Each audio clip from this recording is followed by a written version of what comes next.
কিশোরগঞ্জের মিঠামাইল উপজেলায় সাবেক রাষ্ট্রপতি মোহাম্মদ আব্দুল হামিদের বাড়িতে হামলা ও ভাঙচুরের ঘটনা ঘটেছে। বুধবার রাত ১০টা থেকে ১১:৩০টার মধ্যে এই ঘটনা ঘটে।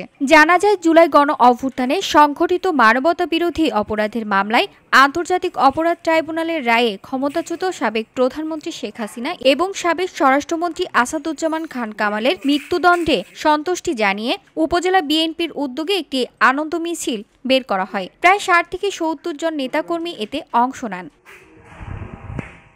মিছিলটি মিঠামাইল বাজার থেকে বের হয়ে কামালপুর গ্রাম অভিমুখে অগ্রসর হলে সাবেক রাষ্ট্রপতির বাড়িতে গিয়ে হঠাৎ হামলা চালায়। তারা বাড়ির দরজা ভেঙে ভেতরে প্রবেশ করে জানালা, আসবাবপত্র সহ বিভিন্ন মালামাল ভাঙচুর করে। ঘটনার সময় বাড়িতে কেউ না থাকায় কোনো হতাহতের ঘটনা ঘটেনি। এ সময় উপজেলা যুবলীগ নেতা মোহাম্মদ পাভেল হোসেনের বাড়িতেও ঢিল ছোড়া হয়। তবে কোনো ভাঙচুর বা হতাহত হয়নি বলে জানা গেছে।